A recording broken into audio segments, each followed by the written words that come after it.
And thank you, Brittany, that was fantastic. So hard act to follow, but I will do my best here. But before I get too far in, I just want to ask you all to join me in thanking Dr. McClinton and the committee. I think this is the third year that we've been able to put together a truly magnificent celebration to represent the MLK week here at Oklahoma State University. So Dr. McClinton, just want to say thank you.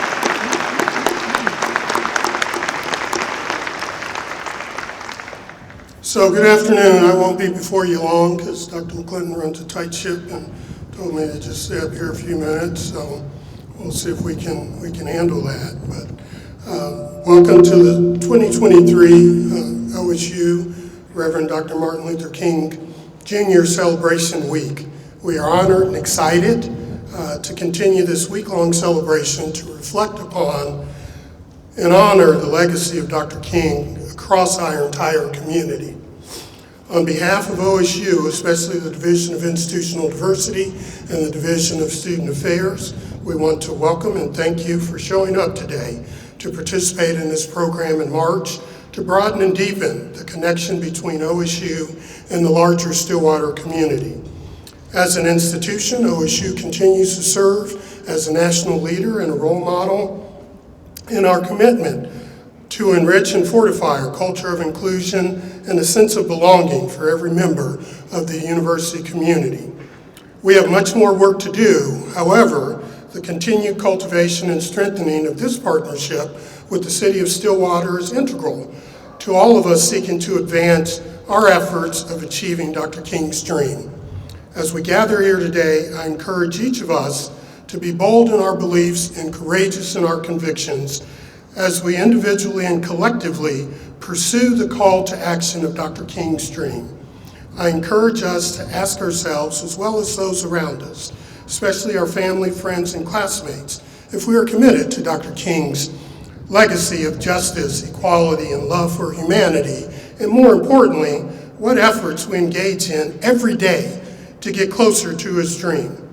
I will end by asking that we show empathy and give grace to each other, and I challenge all of us to become better listeners to each other, to commit to learn from one another, and aspire to make our community a better place to live, learn, work, and love our neighbors. Thank you.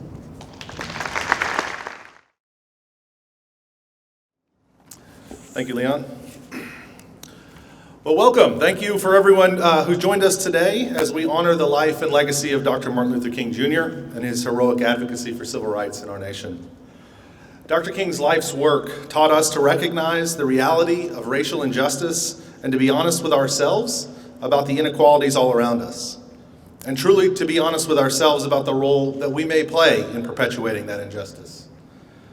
But the legacy of Dr. King lives on because he did not just describe the world as it was, and unfortunately the world as it continues to be in many ways, but he taught us and inspired us to do something about it, to work to improve the world we live in for all people.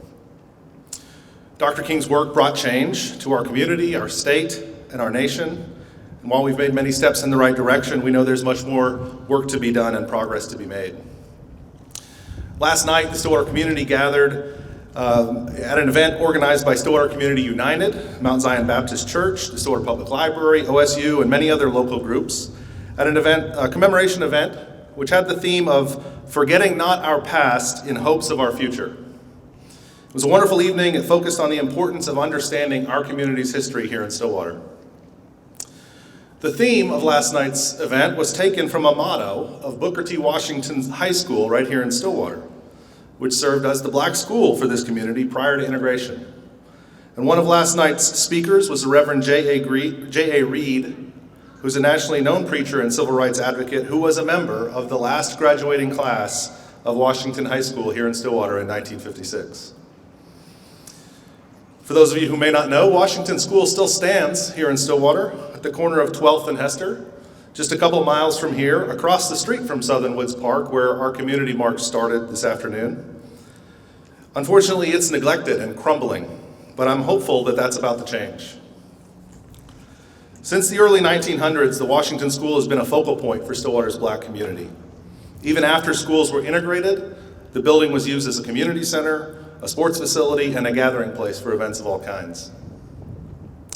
But for decades, since the building fell into disrepair, a strong and committed group has fought for the future of the Washington School, to keep it from going the way of so many other pieces of Black history in our communities, demolished for highway projects or shopping centers or housing. Many people, though, here in Stillwater have not really fully understood, have struggled to understand the importance of saving the Washington School and its history. It's uncomfortable, I guess, to put it kindly, to think of maintaining and highlighting a symbol of the horrors of racial segregation and reminding ourselves every day that injustice once flourished in our friendly little college town. Of course, we know that it's of the utmost importance for our generations and the one that come after us to truly understand our shared past in hopes of moving forward to a better future. But for me, over the last few years, and actually quite pointedly last night, I've come to recognize the Washington School as much more than just a reminder of our segregated past. To many in Stillwater's Black community, it remains a shining beacon of a vibrant community, a community that grew and thrived under harsh circumstances, made up of strong relationships, people of great character, and a diverse and supportive culture. In his remarks last night, Reverend Reed spoke with fond memories about Booker T. Washington High School and his teachers, his coaches, his time as a teen and a young adult here in Stillwater.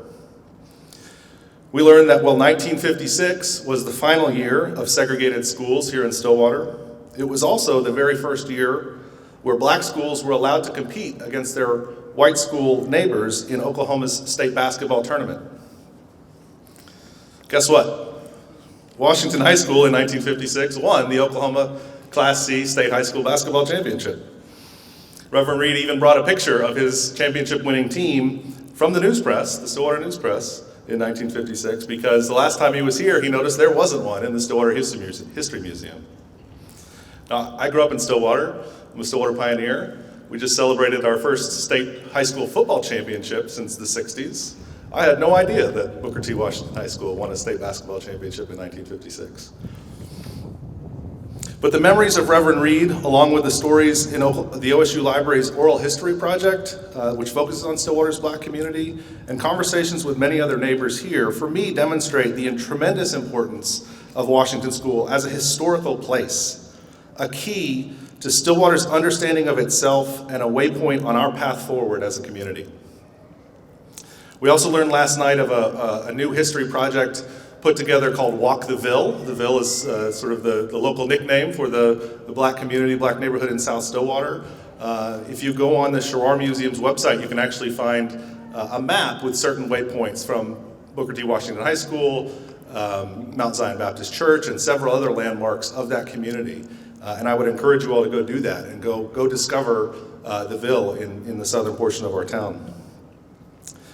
Thankfully, and I'm very happy to be able to talk about this now, through the generous support of a local donor, the City of Stillwater has been able to reacquire public ownership of the Washington School, the building and the grounds, and we're working with a diverse group of supporters to refurbish the main building and not just maintain it as a historical marker, but in fact to return the Washington School to be a functioning part of our community. As with many facets of the Stillwater community, Oklahoma State University has been taking an active role in this project. We've had engineering students out to conduct structural assessments, and Dr. Laura Arata, professor of public history here at OSU, has been leading the efforts to document this history and to work towards the designation of the Washington School on the Register of National Historic Places. This project, like the event here today, is just another example of how the Stillwater and OSU communities support and encourage collaboration, reflection, and yes, action towards the shared vision of a greater and more just tomorrow. As we leave here, we'll march west past the library, we'll turn left on Monroe, and then we'll turn left again on University to end up at the McKnight Center to hear our student keynote address. May we move forward on this march inspired by Dr. King's vision to strengthen our connections, to reach out to our neighbors, and to remain dedicated to healing, opportunity, and justice for all. Thank you.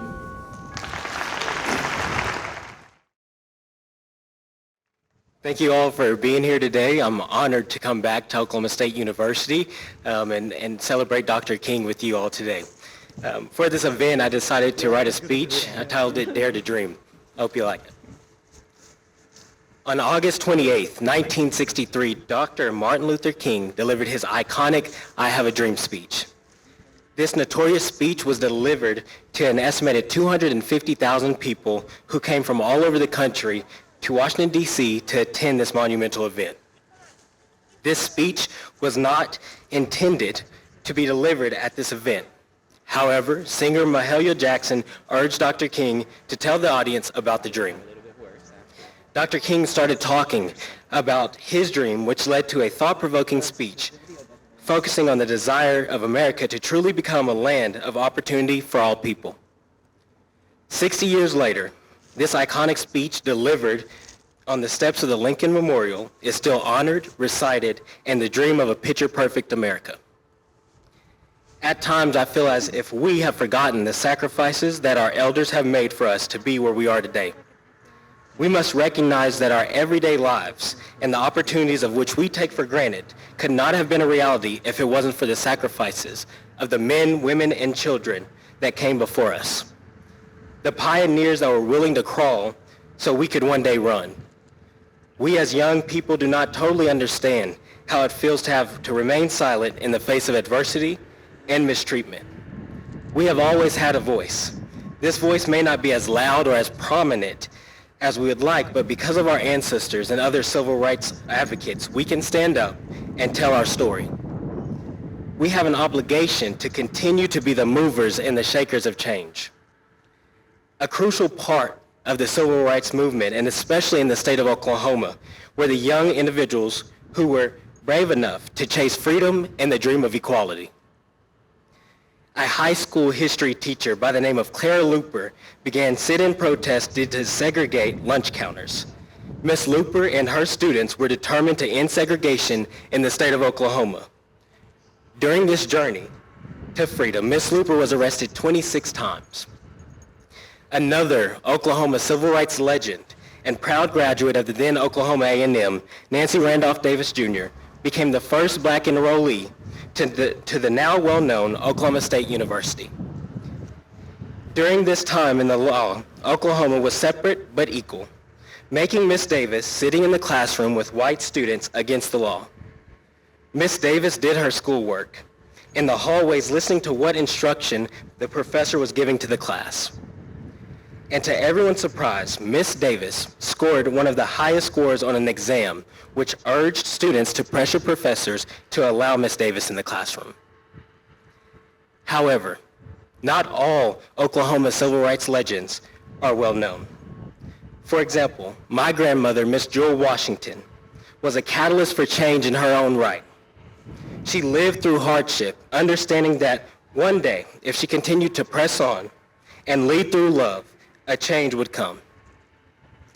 In an interview that I conducted with my grandma in 2018, she recalled a moment from her childhood, her early adult years. I walked to school. I received 4 outfits a year. My shoes had wire in them so they wouldn't open while I walked.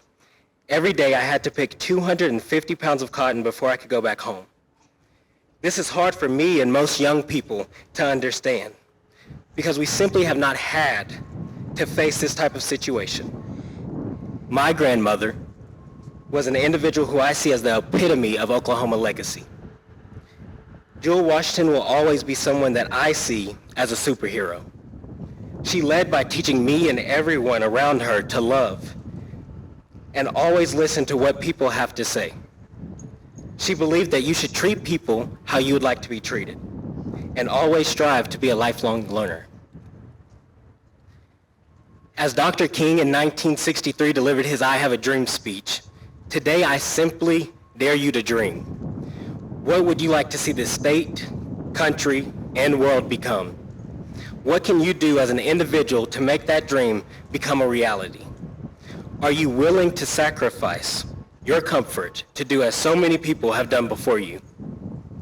You see, every day, you should make it your mission to be a part of the change you want to see in our world. Strive to excel in the career that you have always wanted. Constantly recognize the sacrifices that the many men, women, and children have made in order for us to have the skies as our limit.